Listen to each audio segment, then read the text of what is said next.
नमस्कार दोस्तों, सभी का हमारे चैनल में वेलकम करते हैं। इस वीडियो में मैं आप लोगों को बताने वाला हूँ स्टॉक मार्केट का दादा मेरा ये चैनल है। इसको आप लोगों को सब्सक्राइब करके रख लेना। अब से मैं यहाँ पर रेगुलर वीडियोस आप लोग को लाने वाला हूँ। मैं आपको बताता हूँ कि मैंने 10 वीडियो अपलोड करी थी। आज से 2 साल 2022 में ही मैंने ये चैनल बनाया था और उसके बाद इसमें सिर्फ 10 वीडियो डाला था, जिसपे से आप लोगों ने बहुत प्यार दिखाया। ऑप्शन ट्रेडिंग वाली वीडियो पे एक पे 11,000 और एक पे 500 लोगों ने, एक पे 3,400 लोगों ने देखा और बहुत सपोर्ट किया भाई लोगों आप लोगों ने। और उसके बाद मैंने इस तरीके से शेयर वगैरह पे वीडियो बनाई तो आप लोगों ने बहुत ज़्यादा सपोर्ट दिखाया, मुझे बहुत अच्छा लगा। अब मैं डेली रेगुलरली आप लोगों को जो है शेयर्स के बारे में बताऊँगा। अब बात कर लेते हैं, एक शेयर है जिसका नाम है मोती सन ज्वेलर करके, इसके बारे में आज यहाँ पे चर्चा करेंगे वो भी डिटेल में। तो स्क्रीनर खोल लीजिएगा जहाँ पे आप लोगों को जो है इसकी पूरी डिटेल दिखेगी। तो मोती सन ज्वेलर्स लिमिटेड यहाँ पे शेयर का नाम है। बाकी मार्केट कैप की बात करूँ तो 2103 करोड़ का यहाँ पे मार्केट कैप है और इसकी एस्टेब्लिशमेंट कब हुई थी? अक्टूबर 2 1997 को, यानी कि 1997 में ये शेयर जो है मतलब ये जो कंपनी है जो लिस्ट हुई थी। अब यहाँ पे बात करते हैं स्टॉक मार्केट पे ज़्यादा लिस्ट हुए, इसको ज़्यादा वक़्त नहीं हुआ है। कितना वक़्त हुआ है हम वीडियो में चर्चा करेंगे और मैं आपको बताता हूँ स्टॉक मार्केट कैप इनका 2103 करोड़ का है। तो एक-एक पॉइंट को मैं अच्छे से समझाने का प्रयास करता हूँ, मैं थोड़ा-सा ज़ूम कर लेता हूँ ताकि आप लोगों को अच्छे से समझ में आए। सबसे ऊपर यहाँ पे ₹21 40 पैसे का शेयर, यहाँ पे एक शेयर का दाम चल रहा है 2 जुलाई 2025 को, जब मैं ये वीडियो रिकॉर्ड कर रहा हूँ, ठीक? अब बात करते हैं कि मार्केट कैप क्या दिखाता है। देखिए, मार्केट कैप का मतलब होता है कंपनी की टोटल की जो मार्केट वैल्यू है वो, यानी कि 2103 करोड़ का मतलब है कि मोती सन ज्वेलर की टोटल मार्केट वैल्यू जो है 2103 करोड़ की है। ये बताता है कि कंपनी बड़ी है या छोटी है। 2000 करोड़ के ऊपर का है, इसका मतलब या ये तो मिड कैप है या फिर अपर स्मॉल कैप कंपनी में इसको गिना जाएगा। अब बात करते हैं यहाँ पे एक ऑप्शन है करंट प्राइस का, सेकंड ऑप्शन। करंट प्राइस में क्या दिखा रहा है? ₹21.40 का 1 शेयर। तो यानी कि आज मार्केट में 1 शेयर का रेट जो चल रहा था, 21.4 पैसे चल रहा था, यानी डिमांड एंड सप्लाई के आधार पे ये काम करता है, इन्वेस्टर सेंटिमेंट से बदलता रहता है, ठीक? अब यहाँ पे एक ऑप्शन है हाई लो का। अब ये हाई लो क्या दिखाता है? यहाँ ₹33.08 और ₹14.0 है। तो इसका क्या मतलब है?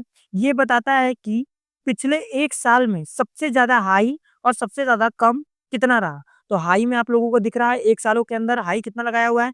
33.8 और सबसे 1 ईयर के अंदर सबसे लोएस्ट प्राइस क्या थी? 14.1 ये प्राइस थी। अब यहाँ पे एक ऑप्शन देता है स्टॉक का पीई। ये पीई कितना चल रहा है? 48.7।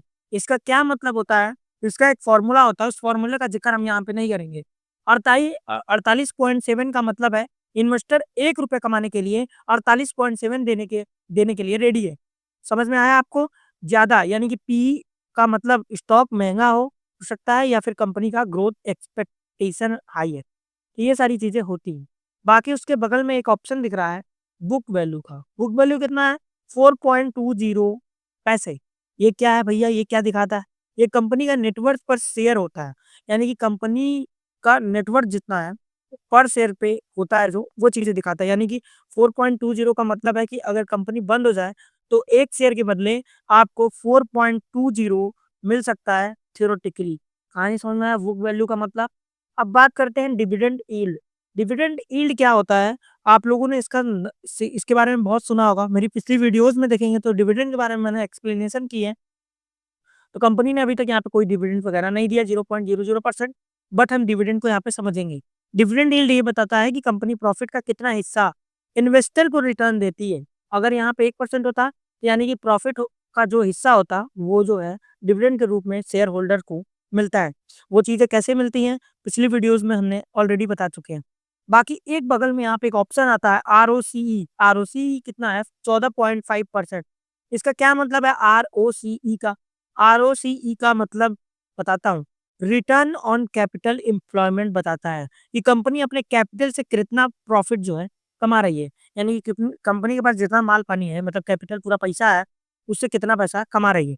यानी कि 14.5% का मतलब है कि कंपनी हर ₹100 के कैपिटल पे 14.5 कमा रही है। अच्छा आरओसीई जनरली 12% प्लस माना जाता है, जो कि यहाँ पे 14.5 है। तो आप समझ सकते हैं। इसके बगल में एक ऑप्शन देता है आरओई। आरओई का फुल फॉर्म क्या है? Return on equity. ये कितना है? 11.6%। अब इसके बारे में समझते हैं। इसका मतलब है जैसे का मतलब है कि शेयर होल्डर के पैसों पे कंपनी कितना रिटर्न कमा रही है। यानी कि जो शेयर होल्डर्स हैं, हम लोगों को जो माल पानी लगा है, उस पे कितना कमा रही है। यानी 11.6% का मतलब है ₹100 के शेयर होल्डर फंड पर 11 रुपए 60 पैसे का प्रॉफिट हो रहा है कंपनी में। अब समझ में आया चीज़ें? अब फेस वैल्यू है। फेस वैल्यू क्या होता है मैं आपको बताता हूँ, जो कि ₹1 है। ये क्या भैया? ये कंपनी के एक शेयर की ओरिजिनल वैल्यू होती है, वो इश्यू किया गया था। सॉरी, जब वो इश्यू किया गया होता है। समझ में आया कहानी? तो ज़रूरी नहीं कि ये मार्केट प्राइस से मैच करेंगे। ₹1 का मतलब एक शेयर का नॉमिनल वैल्यू ₹1 है, या ये मेनली बोनस, स्प्लिट या डिविडेंड कैलकुलेशन के लिए यूज़ होता है। तो आप लोगों को सारी चीज़ें समझ में आ गई। अब मैं नीचे आता हूँ, नीचे आने के बाद यहाँ पे मैक्सिमम चार्ट के ऊपर जब मैं क्लिक करता हूँ, तो मैक्सिमम अधिकतम डाटा 29 दिसंबर 2023 को ही दिख रहा है। तो यानी कि ये इससे पहले स्टॉक मार्केट के अंदर लिस्ट नहीं था। यानी कि अभी कंपनी को कितना साल हुआ है? लगभग 2 साल के अंदर ही हुआ है। मतलब 23 में लॉन्च हुआ, 24 में 1 साल, दिसंबर में 25, यानी 1.5 साल से ऊपर इस शेयर्स को हो रहे हैं। कहीं न कहीं आने वाले वक़्त के अंदर क्या परफ़ॉर्मेंस कर सकता है, आप लोग खुद समझ जाइए। बाकी यहाँ पे to the company is reporting repeatedly profit, it is not paying out dividend, मतलब कि कंपनी की जब ये प्रॉफिट हो रही है भैया, तो ये जो लोग हैं पे आउट नहीं दे रहे हैं, मतलब डिविडेंड लोगों को नहीं दे रहे हैं। और company had low return on equity, यानी इक्विटी पे 13.4% का ही ओवर लास्टिंग अंदर 3 साल के अंदर का रिटर्न है। कहीं न कहीं ये चीज़ें देखने को मिल रही हैं। बाकी कंपनी हैड रिड्यूस्ड डेब्ट है, और company has delivered good profit growth 68.7 CAGR compound annual growth rate होता है ये। और इसके बारे में हम बाद में चर्चा करेंगे। बाकी इसका क्या एक्सपेंसेस वगैरह है, सब कुछ यहाँ पे आप देख सकते हैं। और यहाँ पे शेयर होल्डिंग पैटर्न्स में आपको देखना पड़ेगा। जो कंपनीज़ बहुत अच्छी होती हैं, उसमें क्या होता है कि प्रोमोटर्स अपने शेयर्स को दबा के एकदम अपने पास रखते हैं। यानी कि 66% लोग दिसंबर 2023 में और मार्च 2024 से लेकर के 25 तक में भी आप देखेंगे कि ये लोग कंपनी के 66% हिस्सेदारी अपने पास रखे हैं प्रोमोटर्स। अब उन प्रोमोटर्स में कौन-कौन है, कौन-कौन से मोती सन्स ग्लोबल प्राइवेट लिमिटेड के पास 18%। इस तरीके से शेयर होल्डिंग अब जो है पट पैटर्न बना हुआ है। कहीं न कहीं लोग अपने शेयर्स को बेच रहे नहीं हैं। ना बेचने का मतलब ये होता है कि कंपनी के अंदर पोटेंशियल है, कंपनी के अंदर काफ़ी अच्छा ग्रोथ है, इसलिए ये लोग शेयर्स को जो है दबा कर रखे हुए हैं। रिस्क का फैक्टर तब आ जाता है जब कंपनी के पास 51% से कम शेयर होता है। बाकी एफआईआईएस की बात करूँ तो फॉरेन इंस्टीट्यूशनल इन्वेस्टर्स होते हैं ये। इसके बारे में भी मैं आपको बताऊँगा। दिसंबर 2023 तक इनकी होल्डिंग 7.47% थी। बाद में इन्होंने बेच-बाच के लास्ट में कितना होल्डिंग इन्होंने रखा है मार्च 2025 तक 0.16% का यहाँ पे होल्डिंग रखा हुआ है। अगर एफआईआईएस एंट्री लेते हैं इसके अंदर, शेयर के अंदर स्पाइक देखने को मिल सकता है। डीआईआईएस यानी डोमेस्टिक इंस्टीट्यूशनल इन्वेस्टर्स जो होते हैं, इनकी भी होल्डिंग है, कितनी थी? 0.46% थी, अभी के दौरान 0.49% है। तो ये पहले से अब में थोड़ी-सी बढ़ोतरी देखने को मिली है।